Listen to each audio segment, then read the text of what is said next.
वडोदरा के गोतरी इलाके में नागरिकों ने किया जबरदस्त विरोध।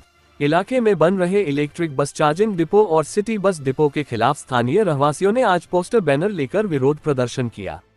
विरोध के दौरान नागरिकों ने काली छतरी के साथ निगम और प्रशासन को चेतावनी दी कि ऐसे डिपो उनके जीवन को अंधकार में बना देंगे। दरअसल वडोदरा म्यूनिसिपल कॉर्पोरेशन द्वारा गोतरी क्षेत्र में एक इलेक्ट्रिक बस चार्जिंग स्टेशन और सिटी बस डिपो बनाया जा रहा है, लेकिन जिस स्थान पर यह डिपो बन रहा है वहां आसपास करीब 15 से ज्यादा रिहायशी सोसाइटियां हैं। इसके साथ ही 500 मीटर के दायरे में कई स्कूलें भी हैं, जिनमें छोटे बच्चों से लेकर स्कूली छात्र प्रतिदिन इस क्षेत्र से गुजरते हैं। स्थानीय लोगों का कहना है कि बस डिपो बनने से ट्रैफिक और दुर्घटनाओं का खतरा बढ़ जाएगा। इतना ही नहीं, डिपो के लिए बनाए जा रहे एंट्री और एग्जिट गेट भी सीधे रिहायशी इलाकों की तरफ खोले जा रहे हैं, जिससे खतरा और भी बढ़ जाएगा। नागरिकों ने चेतावनी दी है कि अगर 7 दिनों में उनकी मांग पूरी नहीं हुई तो वे गांधीगिरी के रास्ते पर उतरेंगे और जरूरत पड़ी तो कोर्ट का दरवाजा भी खटखटाएंगे।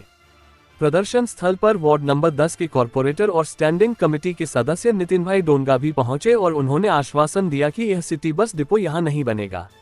यदि जबरदस्ती बनाया गया तो वे खुद विरोध में आगे खड़े रहेंगे। अब देखना होगा कि प्रशासन जनता की मांगों को सुनता है या नहीं। કોર્પોરેશન દ્વારા ઇલેક્ટ્રિક ચાર્જિંગ સ્ટેશન ડેપો સાથે સિટી બસ ડેપો અહીંયા બનાવવાની જાહેરાત કરી છે અને તેનું કામ પૂરજોશમાં ચાલી પણ રહ્યું છે અને આજે રહીશો દ્વારા બધા ભેગા થયા અને આ સિટી બસ ડેપો અને ઇલેક્ટ્રિક ચાર્જિંગ બસ ડેપો અહીંયા ન બનવો જોઈએ તેવી અમારી માંગણી છે। અમે આ બસ ડેપોનો વિરોધ કરી રહ્યા છે।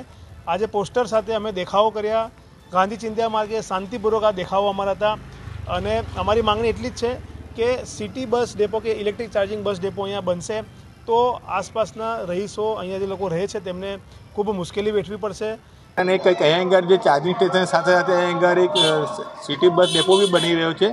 જે સિટી બસ ડેપો બનવાથી અહીંના રહીશોને તકલીફ પડશે અને જે બી એક્સિડન્ટ થશે એની જવાબદારી કોની? અને આ 12 મીટરના રોડ પર અહીંયા આગળ 4 ગેટ બની રહ્યા છે, એ ના બનાવવા જોઈએ। જે આ ગેટ તમારે 18 મીટર રોડથી બનાવવા જોઈએ। જે આ કોર્પોરેશનવાળાએ જે નક્કી કર્યું છે એનો અમારો વિરોધ છે।